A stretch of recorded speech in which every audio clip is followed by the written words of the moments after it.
Good afternoon, children. Good afternoon, ma'am.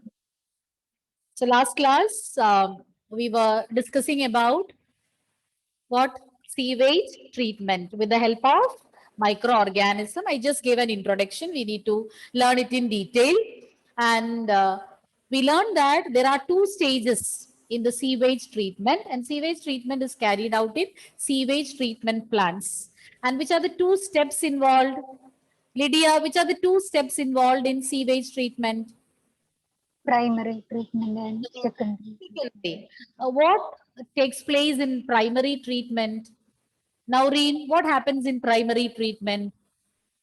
Physical removal of particles. Physical removal of the particles. This physical removal can be carried out in two ways.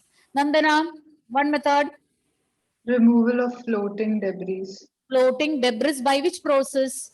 Sequential filtration. Sequential filtration. Second one, second step. Sania? Removal of grit. Yes?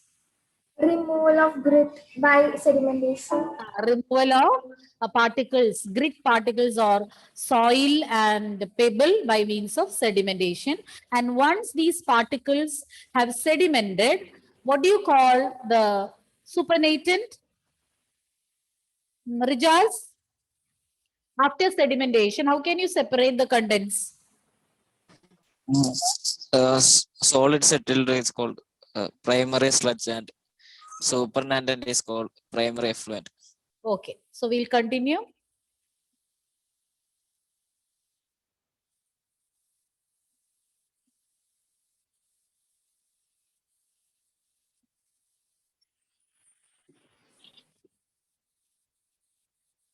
This we had already seen. It involves two major steps, primary and secondary treatment. In primary treatment, physical removal of particles will take place. It includes two stages, removal of floating debris by sequential filtration and removal of soil particles and pebbles by sedimentation. And the sediments, the solids that get settled, you call it as primary sludge, and the supernatant forms primary effluent.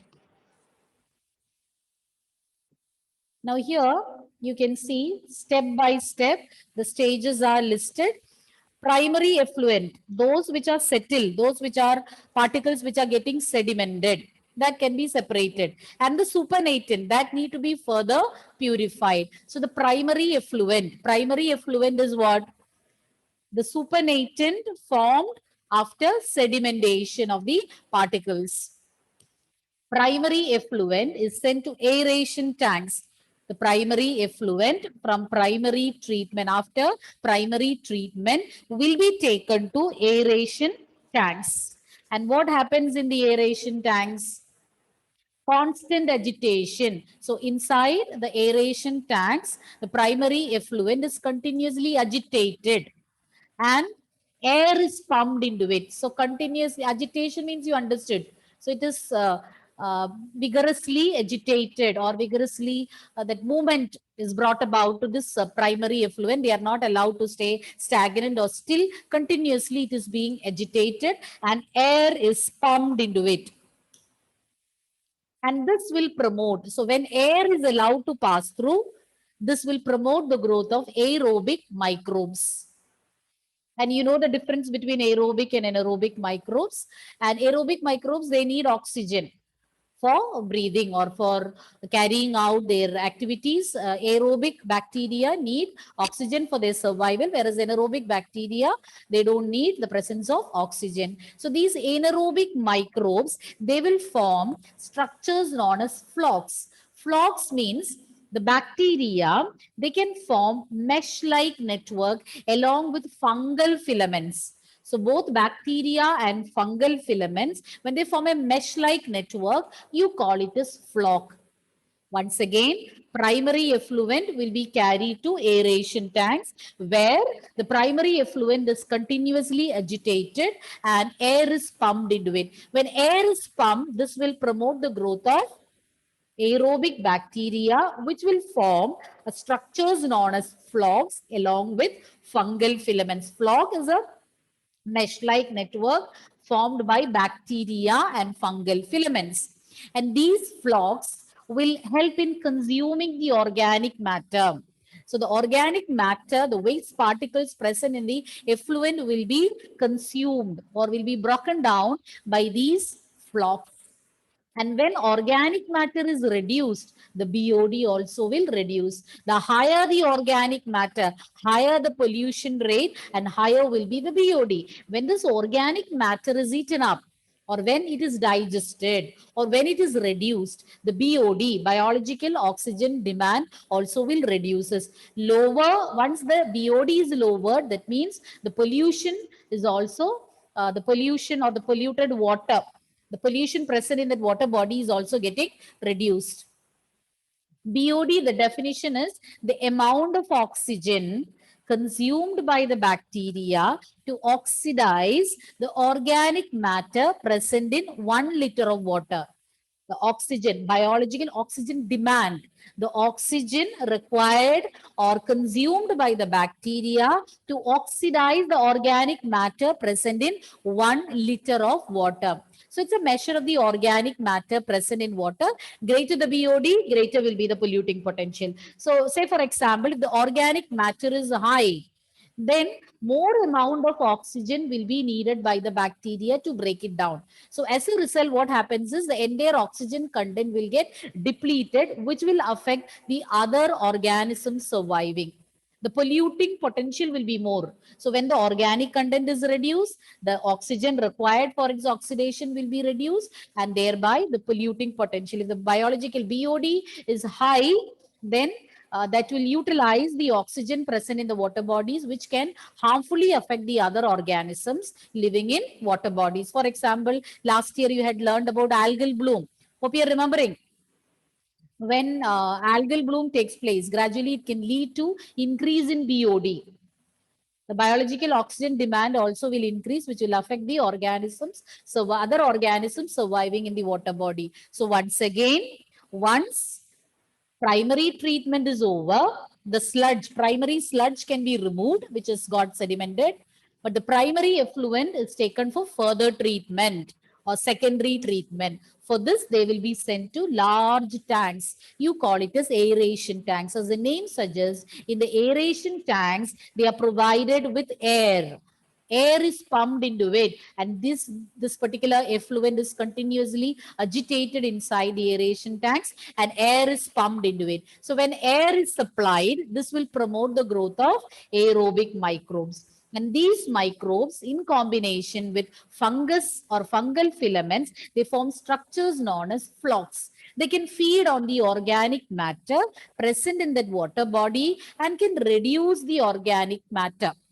And when the organic matter, amount of organic matter is reduced, the oxygen demand, the biological oxygen demand also will be reduced. And thereby the pollution or the polluting potential of the water body also gets reduced. And biological oxygen demand is the amount of oxygen which is required by the bacteria. Why do bacteria require oxygen? So that it can oxidize the organic matter present in that water. So we take the measurement as 1 liter of water, the amount of oxygen required by bacteria to oxidize the organic matter present in 1 liter of water. As I told you, it indicates the amount of organic matter present in the water body. If the BOD is high, from that we can assess that organic matter is high. That means the polluting potential of that water body is also high. And when this organic matter is eaten up or digested by flocs, the BOD will reduce and the polluting potential also will get reduced. Now what is next? The effluent from the secondary treatment plant will be taken to settling tanks. The effluent is taken to settling tank. Then what happens? All the flocs present, organic matter has been digested, organic matter is reduced, and when this effluent is sent to the settling tank, the flocs will get settled. Flocs, you know, the bacteria, aerobic bacteria along with the fungal filaments, and when they form a mesh-like network, you call it as flocs, and the sedimented flocs form what you call as activated sludge. And from the settling tank, the effluent can be sent to water bodies, because this effluent after primary and secondary treatment, it has reached the settling tank. So the organic matter is reduced. BOD has been reduced. Now it is less toxic. It can be released into water bodies without causing harm to the aquatic organisms. But what has settled, when this effluent is taken to the settling tank, what has got sedimented, that you call as activated sludge, and that has got another use. A portion of this activated sludge will be taken back to the aeration tank. In the beginning, we learned about aeration tank. The effluent is taken to, primary effluent is taken to aeration tanks, where it is continuously agitated and air is pumped into it. So a portion, a small amount of activated sludge will be taken into the aeration tank to act as a starter for the growth of bacteria, as an inoculum, as a starter, because already some bacteria are there, they can easily multiply. So some amount of this activated sludge will be carried, will be taken to the aeration tanks, so that it can easily multiply and result in the formation of flocks. And the anaerobic sludge digesters. These are large tanks. As the name suggests, anaerobic sludge digesters. Here we make use of anaerobic bacteria. So already the effluent has been released into water body, but the sediments formed by the accumulation of the flocks, you call it as activated sludge. A portion of it will be sent to aeration tanks in secondary treatment plant to act as an inoculum, and rest will be sent to anaerobic sludge digesters. These are large tanks where we make use of anaerobic bacteria. Okay, so here anaerobic bacteria will digest the sludge, that is both bacteria and the fungal filaments present in the sludge will be digested by anaerobic bacteria. That is why you call it as anaerobic sludge digesters. Sludge means this sedimentation of flocs is forming sludge that will be digested by anaerobic bacteria in large tanks, which you call as anaerobic sludge digesters. So upon digestion, when they digest these bacteria, it will result in the production of certain gases. When these anaerobic bacteria digest this activated sludge consisting of bacteria, aerobic bacteria and fungal filaments, it will release certain gases like methane, CH4, hydrogen sulfide and carbon dioxide, which is used as biogas. Okay, it can be used as a fuel. It's a mixture of methane, hydrogen sulfide and carbon dioxide, and in many cases, many places you might have seen, even in houses, they have set up a biogas plant, especially when they are growing cattle. So they set up this biogas plant so that they can save LPG, or they don't have to depend too much on liquefied petroleum gas. And this is natural, and this can be easily produced with the help of a biogas plant, where you dump all these cow dung. You know why cow dung is being used to produce biogas, children? Can you tell me what is the reason? Why cow dung is used for the production of biogas? What does it contain? Methanogens. Methanogens. Methanogens help in the production of methane. So anaerobic bacteria will digest bacteria and fungi, and they will emit certain gases like CH4, that is methane, hydrogen sulfide and carbon dioxide, which we use as biogas. The Ministry of Environment and Forest has initiated two major plans, Ganga Action Plan and Yamuna Action Plan. As the name suggests, these action plans are meant for protecting these rivers from water pollution. And these plans are mainly proposed to build a large number of sewage treatment plants. So in many of the cases, in many places, what they do is maybe on the banks of these water bodies or rivers, different industries will be there.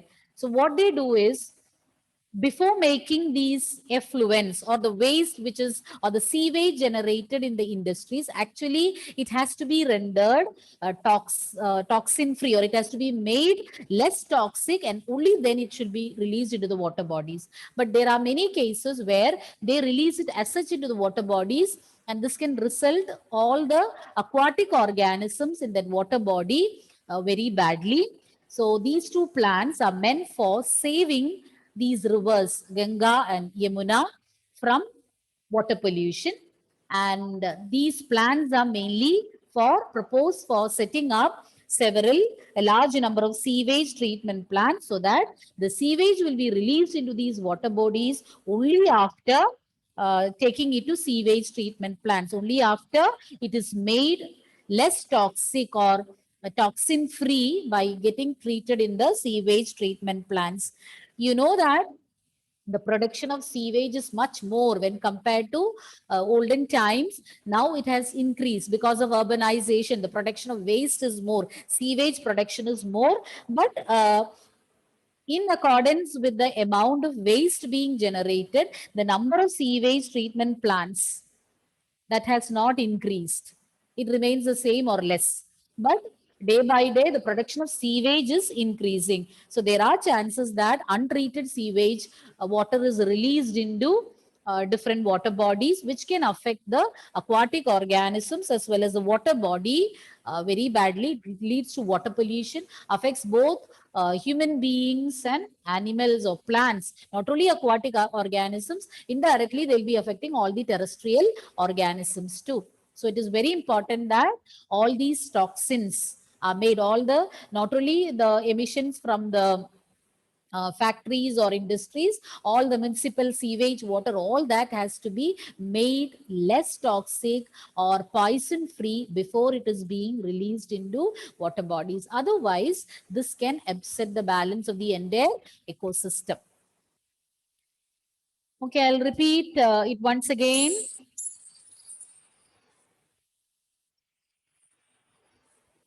We learned about secondary treatment, the primary effluent. You know the difference between primary sludge and primary effluent. Once primary effluent is released from primary treatment plant, it will be taken to aeration tanks.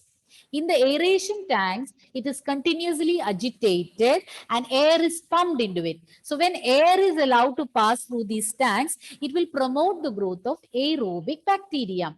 The aerobic bacteria, along with fungal filaments, form structures known as flocs. These flocs are capable of digesting the organic matter present in the sewage water.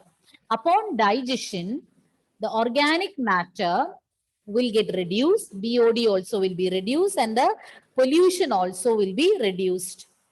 BOD, or biological oxygen demand, is the amount of oxygen consumed by the bacteria to oxidize the organic matter present in 1 liter of water. Greater the BOD, greater will be the potential. So it is a measure of the organic matter present. The more the amount of organic matter present, more will be the polluting potential.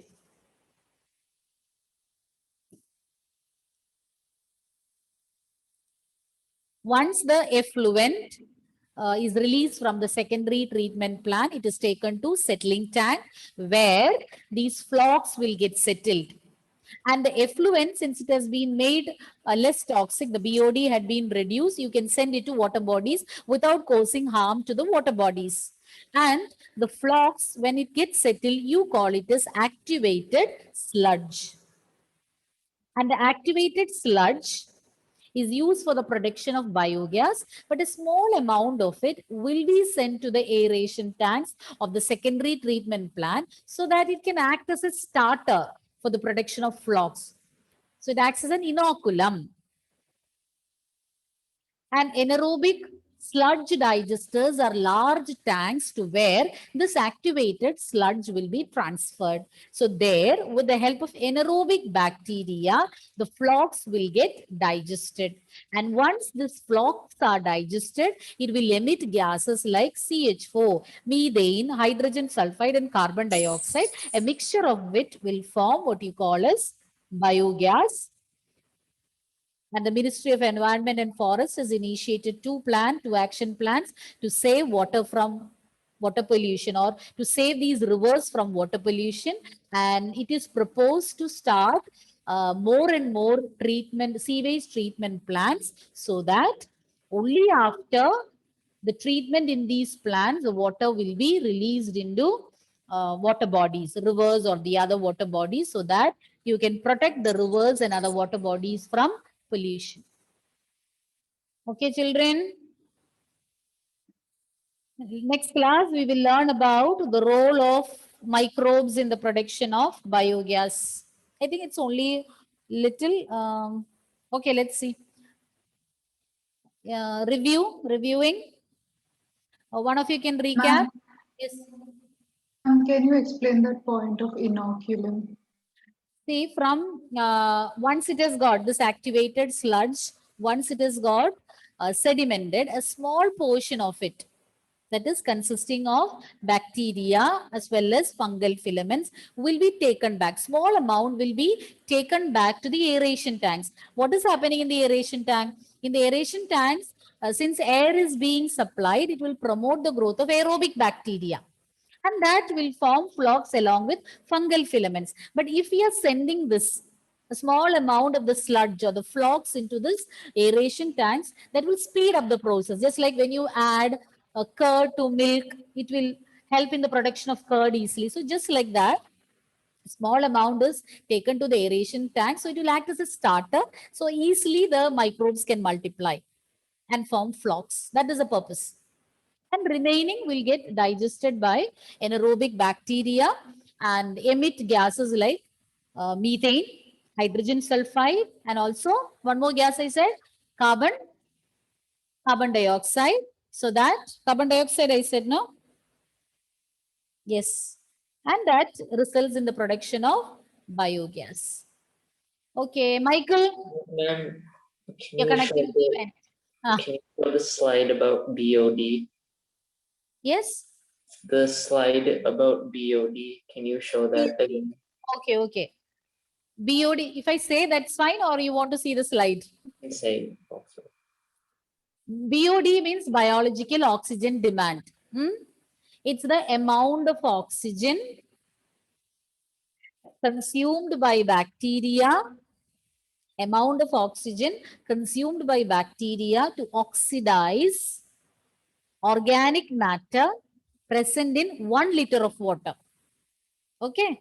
Amount of oxygen consumed by bacteria to oxidize organic matter present in 1 liter of water.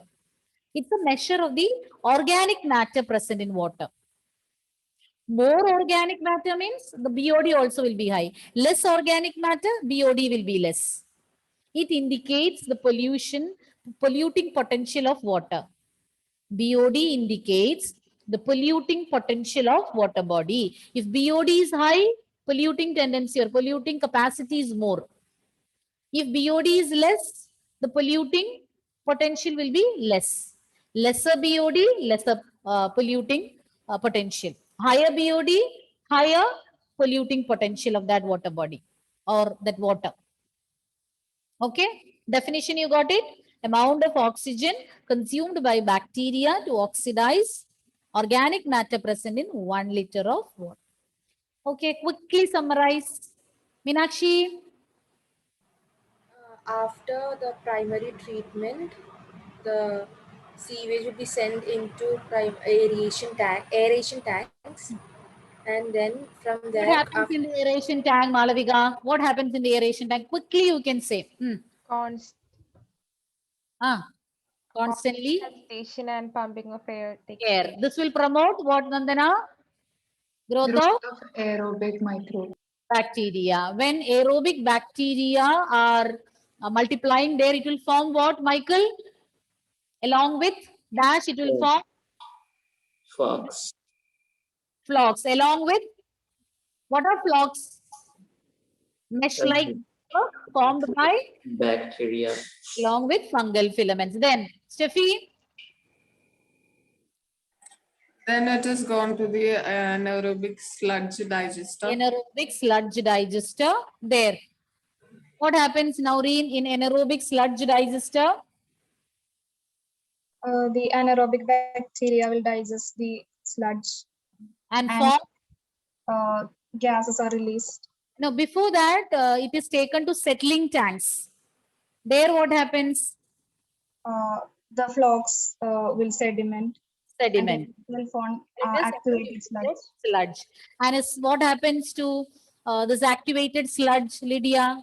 What are we doing with this activated sludge? Consume organic matter in Now, what is to be done? Or in treatment plan, activated sludge has been formed. What to do next? Some amount will be sent where?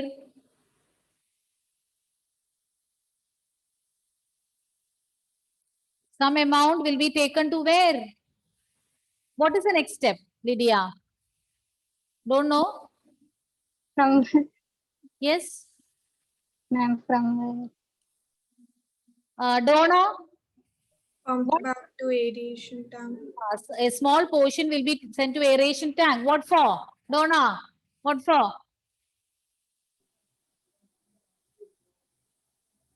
It acts as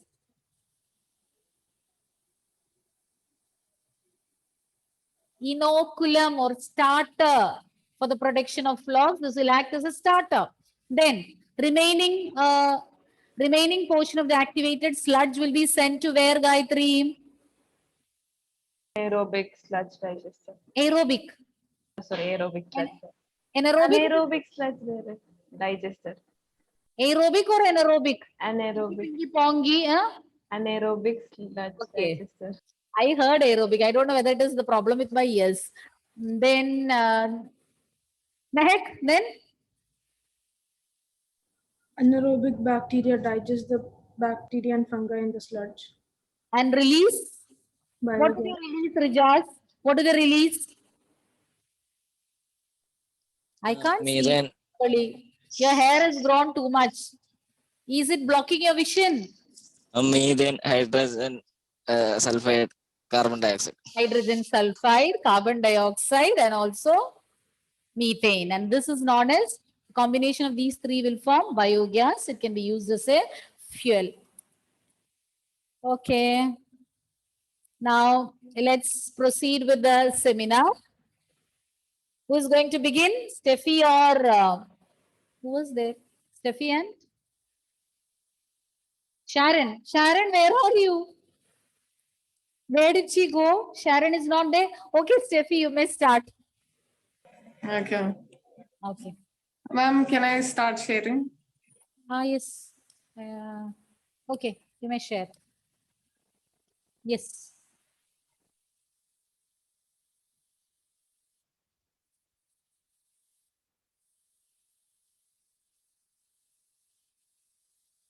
All the games are there in the mobile.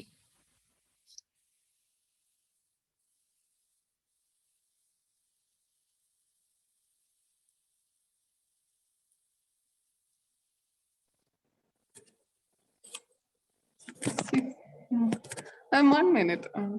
It's okay, no problem.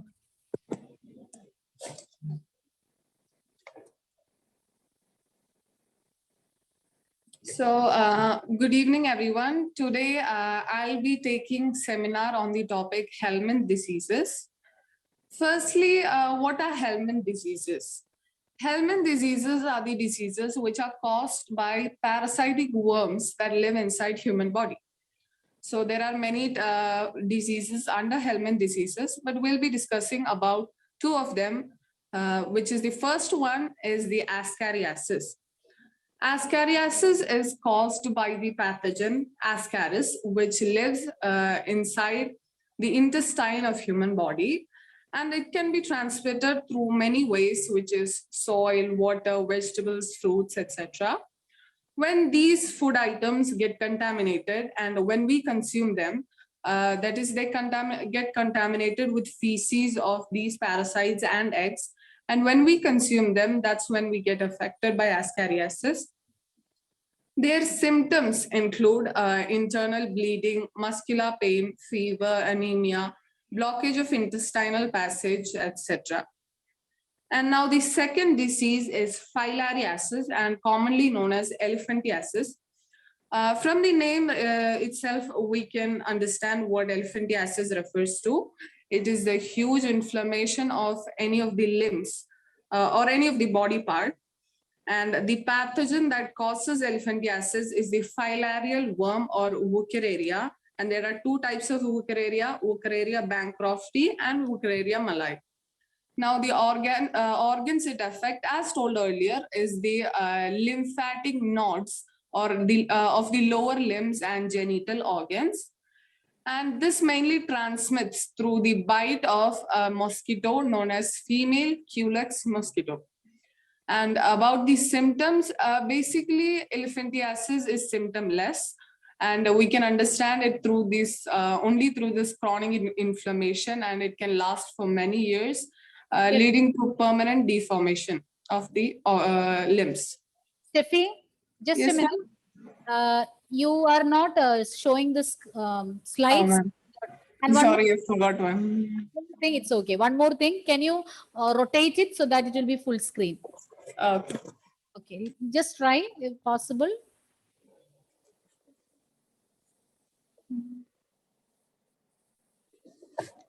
So this is the image of the worm that causes ascariasis or the pathogen, and this is how elephantiasis looks like, the inflammation of limbs. And the next topic I would like to take is the prevention and control of disease, which is applicable for any disease, not certainly these two. So for diseases which spread through contaminated food and water, maintenance of personal and public hygiene is the very important thing. First, about personal hygiene, as we all know, it is important to keep the body clean, use clean drinking water, food, etc. And public hygiene is way more important, which is the proper disposal of water and excreta. And the main thing about this is periodic cleaning and disinfection of water reservation, pools, tanks, etc. Now about the airborne diseases. Like in the case of elephantiasis, we must avoid with contact with the infected person or their belongings, and standard practices of hygiene should be taken in public catering, which is very important because catering serves a lot of people, and any mistake can cause a lot of people to get diseased. The next one is vector-borne diseases. Basically, what vector means is a carrier of disease. So an example for a vector would be a mosquito. And we must control and eliminate the vector-causing diseases by avoiding stagnation of water, especially during the rainy season. We find stagnant waters, that is still waters, in any kinds of cups or tiles. We must avoid that to avoid breeding of mosquitoes. And a regular cleaning of household using mosquito nets, introducing larvivorous fishes like Gambusia. Larvivorous fishes are the fishes that eat the larva of the growing mosquito or any kind of insect which breeds. So if we start introducing larvivorous fishes, it can control the breeding of or the spread of mosquitoes. And another example for Gambusia or guppy is also an larvivorous fish. We can also introduce them to the water. Spraying insecticides in ditches and drainage and swamps. Then to provide doors and windows with wire mesh so that no insects can enter the house. And all these can prevent vector-borne diseases like malaria, filariasis, ascariasis, etc. Thank you.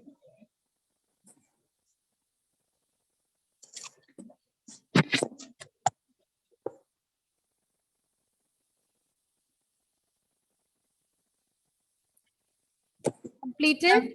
Yes, ma'am. You may stop sharing. Okay. It was good. And I think you were taking class using the mobile. That's why your video got turned off. Yes, ma'am. Okay. And the slides, many were there. You forgot, or 3 slides only were there?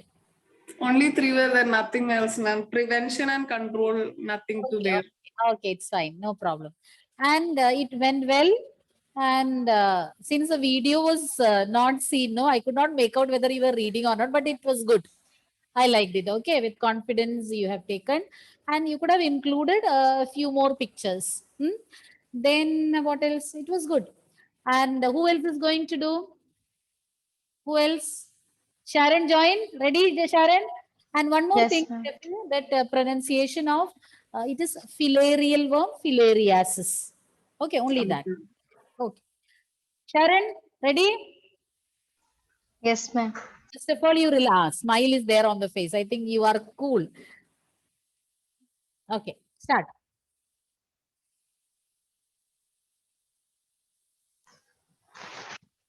So good evening, everyone. So today my topic is cancer. So what is cancer? Cancer is a disease in which some of the body cells grow uncontrollably and spread to the other parts of the body. And cancer can start almost anywhere in the human body, which is made up of trillions of cells. And all cells do not die and instead grow out of control, forming new abnormal cells. And these extra cells may form a mass of tissue that we call as a tumor. And cancer cells are different because they do not die, they just continue to grow and divide in a disorderly fashion. Now, cancer can occur at any age and can affect all age groups, but 67% of cancer deaths occur in people older than 65 years. Now, there are 2 types of tumors, that is benign tumor and malignant tumor. Benign tumors, they are confined or they are localized at a particular location in the body, and it does not spread to the other parts of the body and is generally harmless. But whereas malignant tumor, these tumors are very cancerous and they grow rapidly and spread to the other tissues of the body. And this ability to spread is called as metastasis. And malignant tumor is a cancerous tumor and it may occur in the area even after the removal of the tumor. Now you can see the difference between benign tumor and the malignant tumor. As I said before, benign tumor, they are not cancerous and they won't spread to the other body parts. But whereas malignant tumor, they are very cancerous and they spread to the other tissues and organs. Now let's see the causes of cancer. There are many causes, but the 3 main factors are physical factor, chemical factor, and biological factor. Physical factor, ionizing radiations like X-rays and gamma rays, and non-ionizing radiations like UV that can cause DNA. And chemical factors such as tobacco and smoke, and biological factor that is oncogenic, proto-oncogenes, and cellular oncogenes. Proto-oncogenes and cellular oncogenes are the normal cells. And the above factors are called as carcinogens. And there are some more factors that cause cancer. Drinking excess alcohol, excessive sunlight exposure, genetic problems, obesity, radiation, smoking, and tobacco. Now, next is very important, that is detection and diagnosis of cancer. The detection and diagnosis of cancer are very important before it spread to the other parts of the body. And let's see the methods to detect the cancer. Biopsy, histopathological studies of tissue, molecular biology techniques, magnetic resonance imaging, there is MRI, computer tomography, CT scan, and radiography technique. Next is the treatment and prevention of cancer. Treatment of cancer, the goal of surgery is to remove the cancer or as much of cancer as possible. And the next method is the chemotherapy. It is a type of cancer that use drugs to kill cancer cell. And radiation therapy, it has high powered energy beams such as X-rays and protons to kill cancer cells. And next is immunotherapy. It is also a type of treatment that helps your immune system to fight against the cancer. And many chemical drugs have side effects in cancer patients like hair loss, anemia, and etc. Let's see the prevention of cancer. There are many ways to prevent cancer. The first way is eating a healthy diet, exercising regularly, limiting alcohol, not smoking or chewing tobacco, reducing sun exposure, minimizing exposure to radiation and toxic chemicals, get enough vitamin D, and regular medical checkups. These are some pictures that mentioned above. So to the conclusion, a plan for the diagnosis and treatment of cancer is a key component of any overall cancer to prevent that. And the main goal is to cure cancer patients or prolong their life, much ensuring a good quality of life. That's all. I hope you guys enjoy. Thank you. Okay, Sharon, good. Anybody is having doubts? Something to ask her? No. Who is ready next? Hmm? And both of you, I think Steffi also went a little fast. You too. Hmm? A bit fast. You can go. Maybe so much to cover. That's why a bit slow you can go. Okay, but presentation was good. Both of them had confident voice. And the confidence came from, I think the slides are there. No? Is it because of that? No. I think regular classes, when you take seminar, no, then you cannot refer anything. But here, I think you have that advantage. Anyway, both of you did well. Who is next? Nobody. Nobody is ready today other than these two. Gayatri, you wanted to say some? Yes. Okay, Gayatri, you may start. 5 more minutes, no? Oh, it's already time. Okay, Gayatri, then next day. Only 1 minute. Anyway, good. All others be prepared next day since this is a very lengthy chapter. Those who haven't given names so far, if you want to include your names, you may message me today, okay? And remaining names, Gayatri, Meenakshi, Anna, and Mehak. If someone else want to include your name, please let me know. Okay? So thank you, children. See you next day. Thank you. Thank you, ma'am.